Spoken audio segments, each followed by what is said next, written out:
Hello and welcome to SKB Shots. Apollo Tyres, BCCI and Team India ki new jersey sponsors or main sponsors అని చెప్పుకోవాలి. Dream 11 ని replace చేసి వచ్చారు వాళ్ళు. చాలా మందికి చాలా అపోహలు ఉన్నాయి. ఈ ఆన్లైన్ గేమింగ్ యాప్స్ బ్యాన్ చేసేశారు, హైప్ తగ్గిపోతుందా, వ్యూవర్షిప్ తగ్గిపోతుందా, ఇటువంటి పరిస్థితుల్లో ఎంత అమౌంట్ ఉంటుంది అని చెప్పేసి డ్రీమ్ 11 కన్నా ఎక్కువగానే అమౌంట్ చెల్లించి అపోలో టైర్ స్పాన్సర్షిప్ రైట్స్ని సొంతం చేసుకున్నారు. ఈ డీటెయిల్స్ గురించి మాట్లాడుకుందాం, బిజినెస్ గురించి మాట్లాడుకుందాం. Let's get started.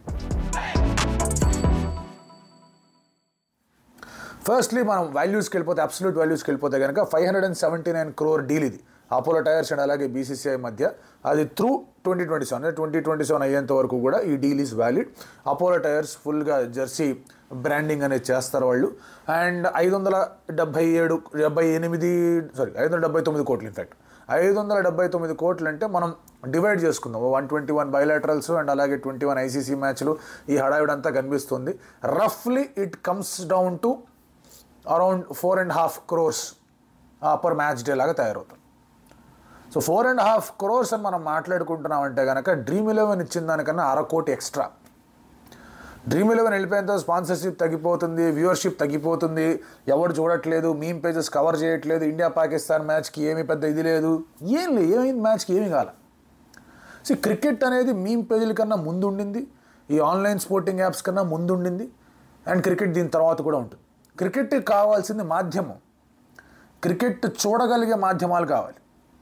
ఒకప్పుడు అది కేవలం న్యూస్ పేపర్లో ఉండేది, ఆ తర్వాత రేడియోకి వచ్చింది, ఆ తర్వాత టీవీకి వచ్చింది, ఇప్పుడు ఈ ఆన్లైన్ స్ట్రీమింగ్లో కూడా వస్తుంది. ఈ సోనీ లివ్లు, హాట్స్టార్లు, ఎట్సెట్రా, జియో టీవీలు, ఎట్సెట్రా. ఆడియన్స్కి ఆర్ వ్యూవర్స్కి చూసే మాధ్యమం ఉన్నంత వరకు క్రికెట్కి ఎటువంటి డోకాను లేదు. కొంచెం టెక్నికల్గా వెళ్దాం. ఈ క్రికెట్ అనేది డైరెక్ట్గా మీరు డబ్బులు ఇస్తే చూసేది కాదు. అన్లెస్ అంటే if you're going to the stadium, మీరు డబ్బులు ఇచ్చి డైరెక్ట్గా స్టేడియం ఎక్స్పీరియన్స్ చూస్తున్నారు. కానీ మ్యాచ్ను ఒకవేళ కనుక మీరు టీవీలోనో మొబైల్లోనో చూస్తున్నారంటే you are not directly paying to BCCI. నేను గుర్తుపెట్టుకోవాలి. అలాగే మీరు యాడ్స్ కనిపిస్తూ ఉంటాయి, మీరు డైరెక్ట్గా యాడ్స్కి పే చేయట్లేదు, అన్లెస్ అంటే మీరు షాప్కి వెళ్ళి ఆ పర్టికులర్ యాడ్ ఏమైనా కొంటే తప్ప. సో క్రికెట్ చూస్తున్నప్పుడు మీ పాకెట్లోంచి పైసలు ఆడకపోతున్నాయి, మీ పాకెట్లోంచి డబ్బులు ఈ సర్వీసెస్కి వెళ్తున్నాయి. ఈ cable services, dish TV services, లేదా ఈ హాట్స్టార్ సబ్స్క్రిప్షనో, సోనీ లివ్ సబ్స్క్రిప్షనో, లేదా ఇంకేదో దానికి డబ్బులు వెళ్తున్నాయి. డైరెక్ట్గా మీరు దేనికి కట్టట్లా. సో ఇటువంటి పరిస్థితుల్లో మాధ్యమాలు ఉన్నంత వరకు క్రికెట్కి ఏం డోకా ఉంది టు రీచ్ యూ గైస్? ఏమీ లేదు. మీమ్ పేజ్లు ఇండియా పాకిస్తాన్ మ్యాచ్ చూడలేదు కదా అని చెప్పేసి ఇండియాకి ఏమైనా రేట్ తగ్గిపోయిందా? ఇక్కడ స్పాన్సర్షిప్ రేట్ ఏమీ తగ్గల. Sponsorship rate is not determined by boycott. Sponsorship rate అనేది ఈజ్ నాట్ డిటర్మైన్డ్ బై నేను చూడను, పక్క వాళ్ళు చూడకపోయినా నాకు సంబంధం, ఈ గోలతో సంబంధమే లేదు. స్పాన్సర్షిప్ ఎందుకు వస్తుంది అంటే కనుక ఒక బిలీఫ్, ఒక నమ్మకంతో వస్తుంది, ఒక లీప్ ఆఫ్ ఫెయిత్తో వస్తుంది. దట్ క్వాలిటీ క్రికెట్ మనకు కనిపిస్తుంది, మనకి ఇన్ని రోజులు మనం ఉన్నామంటే కనుక ఇంత అమౌంట్ మనం పెట్టగలిగితే మనం ఇంత సేల్స్ చేసుకోవచ్చు, ఇంత ఎక్స్పాన్షన్ అనేది రావచ్చు అనే ఆలోచనతో బిజినెస్ కంపెనీస్ డబ్బులు పెడతారు. వాళ్ళు కనుక వాళ్ళని వాళ్ళు ఓవర్ ఎస్టిమేట్ చేసుకున్నారు అంటే కనుక కొన్నిసార్లు బొక్కబొరలో పడతారు. ఇప్పుడు క్విక్ ఫ్యాడ్స్ లాగా మీకు బైజూస్కి చాలా ఇన్వెస్ట్మెంట్ వచ్చింది, దే స్టార్టెడ్ ఇన్వెస్టింగ్, వాళ్ళు ఎప్పుడైతే డౌన్ఫాల్ అయిందో they are out, they are nowhere. ఇక డ్రీమ్ 11 అటువంటివి అంటారా, గవర్నమెంట్ ముట్టుకేసింది. సహారా అంటారు, వాళ్ళు తప్పులు చేసి వాళ్ళు ఇరుక్కుపోయారు. సో ఇలాంటి పరిస్థితులు ఎదురవుతున్నాయి. విచ్ ఆల్సో మీన్స్ సమ్టైమ్స్ వాళ్ళు ఓవర్ బీట్ చేశారు, ఆ స్పాన్సర్షిప్ కోడ్ని కాస్త ఎక్స్ట్రా చేసి మాట్లాడారనేది was the flip side of an argument. So అది జరుగుతోంది అంటే కనుక బేసికలీ వాళ్ళ క్యాలిక్యులేషన్స్ వాళ్ళు తప్పు చేసుకున్నారు. ఎక్కడో అక్కడ క్రికెట్లో అమౌంట్స్ అనేవి బాగా పెరిగిపోతున్నాయి. It's a bubble that is going to be burst అనేది అందరూ ఎప్పటి నుంచో చెప్తున్న మాట.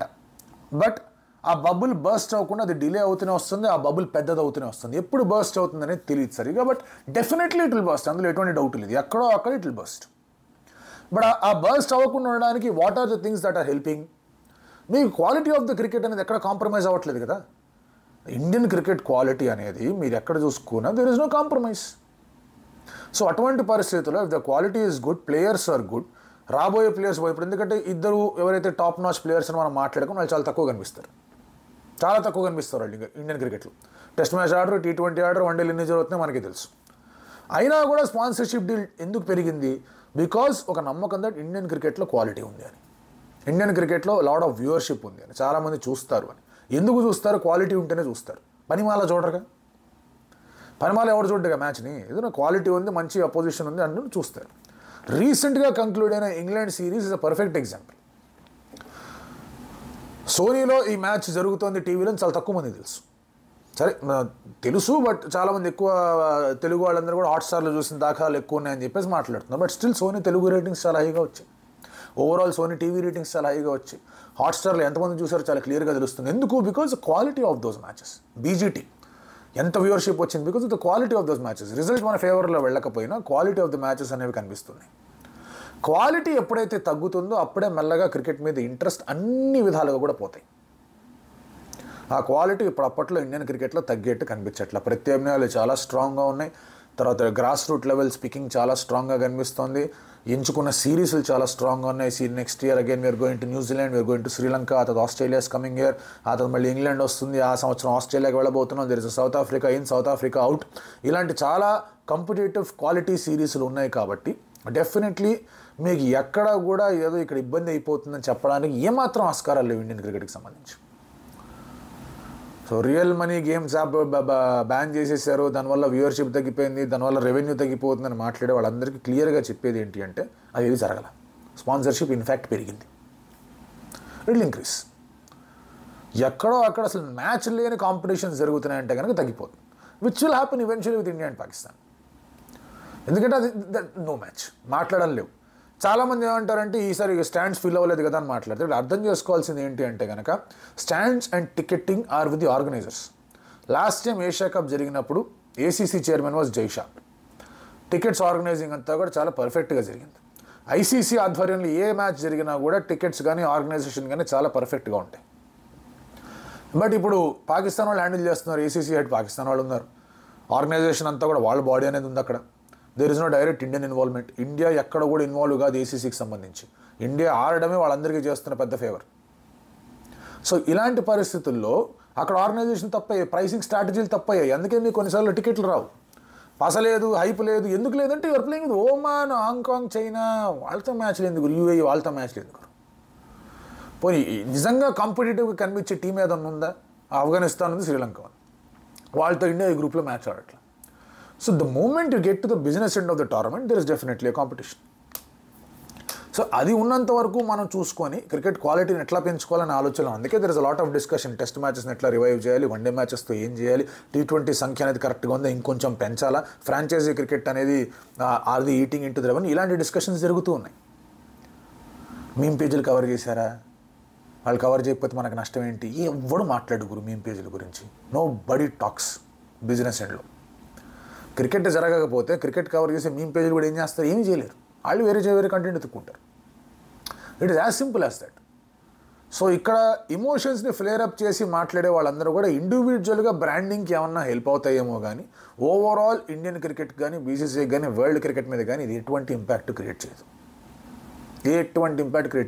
సోషల్ మీడియా లిస్నింగ్ అని మాట్లాడతారు, సోషల్ మీడియాలో ఎంతవరకు చర్చ జరుగుతుందని మాట్లాడుతూ ఉన్నారు. బట్ అది ఎవరికి, ఎంతమందికి, ఎంతవరకు అనేది చూడాలి. ఇవన్నీ ఇంపార్టెంటే. ఇప్పుడు ఇది ఎలా అయిపోయింది అంటే కనుక మనం బేసిక్లీ ఒక వంట వండాలి అంటే కనుక చాలా పరికరాలు కావాలి. బట్ ముఖ్యమైనది ఏంటంటే ఫైర్ లేనిది ఏం చేస్తాను? ఆయిల్ లేకపోయినా కూడా వంటలు చేసుకోవచ్చు. నిప్పు లేనిదే వంట చేస్తావు, ఏమి చేయలేవు. సో ఇక్కడ that fire, that ignition is sport. ఈ మిగతావన్నీ కావాల్సిన ఇంగ్రీడియంట్స్. అవి ఎంతవరకు ఇది అవ్వాలి, పక్వం అవ్వాలి, ఎంతవరకు అవ్వకూడదు, ఎంత ఎక్కువ చేస్తే మాడుతుంది, తక్కువ చేస్తే ఉడకకుండా ఉంటుంది, ఇవన్నీ secondary. But you need the fire, that is the quality. అది స్పోర్ట్, అది బాగా నడుస్తుంది. కాబట్టి ఇండియాకి మళ్ళీ ఒక బీసీసీఐకి హయ్యర్ డీల్ అనేది వచ్చింది. Dream11 కన్నా పర్ డే 1/2 కోటి ఎక్స్ట్రా ఇచ్చే డీల్ వచ్చింది. మనం ఇన్ని మాట్లాడుకుంటున్న బిజినెస్ పరంగా నేను అప్పుడు ఇప్పుడు చెప్తున్నా. ఆన్లైన్ గేమింగ్ యాప్స్ బ్యాన్ చేసినప్పుడు ఎవరు కూడా కంటెస్ట్ చేయలేదు, ప్రొటెస్ట్ చేయలేదు అంటే కనుక వాళ్ళే అంత అమాయకులు కాదు. వాళ్ళ ఇవాల్యుయేషన్స్ వాళ్ళకు ఉన్నాయి.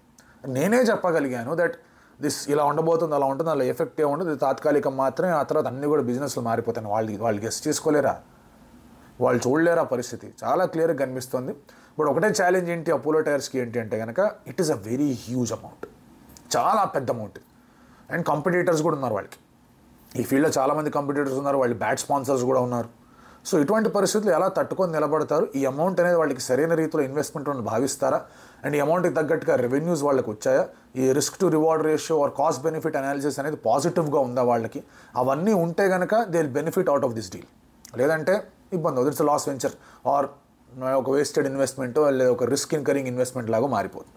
చూద్దాం ఎలా ఉండబోతుంది. ఎందుకంటే లాస్ట్ కొన్ని స్పాన్సర్స్ బీసీసీఐతో అసోసియేట్ అనేవి అంత శుభ పరిణామాలు రాలేదు వాళ్ళకి. But again this is a manufacturing sector. Last 3 sponsors were not in to manufacturing.